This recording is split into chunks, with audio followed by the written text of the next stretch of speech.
Olá simpáticos, tudo bem com vocês? Bem-vindos de volta à minha biblioteca e hoje nós vamos falar sobre isso aqui. Nós vimos na aula anterior a condição de equilíbrio para pontos materiais. Lembre-se que a força resultante sobre os corpos tem que ser igual a zero. Mas e no caso de corpos extensos? Vamos lembrar que o corpo extenso é aquele que as dimensões não podem ser desprezadas. Você é desprezível!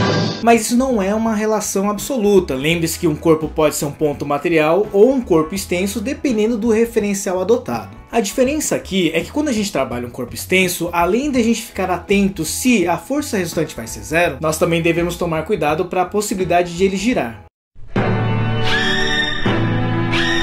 Então nós vamos apresentar aí uma nova grandeza física, que é a questão do torque, ou momento de força para alguns livros aí. Você já deve ter reparado que a maçaneta da porta sempre fica do lado oposto da dobradiça. Ou se você tiver essa mania também de ficar parafusando aquele parafuso que está solto na cadeira, chega uma hora que o dedo não aguenta mais. Então nós utilizamos algumas ferramentas que são capazes de ampliar a ação da nossa força. A essa ampliação nós estudamos aí a grandeza torque. O torque, pessoal, pode ser entendido como uma espécie de capacidade de rotação que uma força tem para promover sobre um corpo. Dependendo da intensidade da força e como é aplicada essa força, o nosso torque pode ter maior ou menor valor. Você também deve ficar atentos que a palavra torque geralmente costuma aparecer na ideia de motores automotivos. Quanto maior o torque, mais força o motor tem aí para girar o diferencial. Inclusive tem sido adotado como estratégia de marketing por algumas montadoras de carro. Quem já não confundiu olhando um carro na rua escrito 200 e achou que era um carro 2.0, mas na verdade se trata aí do torque exercido pelo motor do carro, de 200 Nm. Então chega de conversa e vamos ver como é que a gente calcula o tal do torque. O torque, que a gente vai representar também pela letra M, devido à relaçãozinha chamada momento de força, vai ser igual à intensidade da força, medida em Newton, multiplicado pelo braço de alavanca, medido em metro.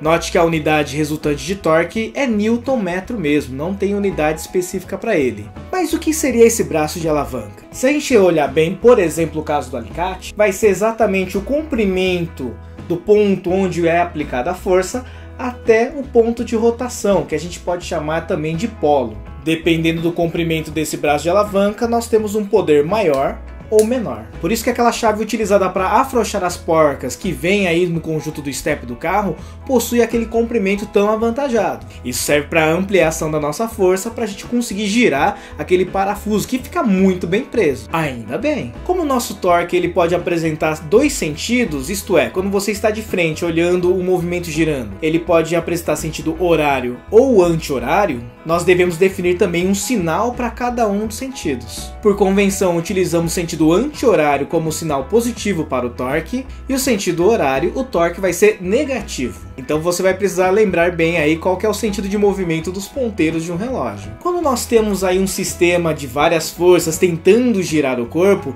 nós também temos vários torques. E aí o torque resultante é basicamente a soma das intensidades de cada um desses torques, levando em conta aí o sinal de cada um deles. Numa situação de equilíbrio, por exemplo, quando você brinca de gangorra e quer deixar o sistema equilibrado, a gente tem que garantir que aquele torque no sentido horário seja igual à intensidade do torque no sentido anti-horário. De forma geral, nós podemos ir somando cada um dos torques e igualar o resultado a zero. Ou de forma bastante direta, escrever simplesmente que o torque horário mais o torque anti-horário tem que ser igual a zero. Então agora, pessoal, além de levar em conta a força resultante igual a zero, nós também temos que pensar na condição de torque apenas quando o corpo for um corpo extenso. Então agora é com vocês, tentem fazer algumas questõezinhas, qualquer dúvida reveja essa aula e nos vemos na próxima. Tem que tomar cuidado com esse trem aqui, hein?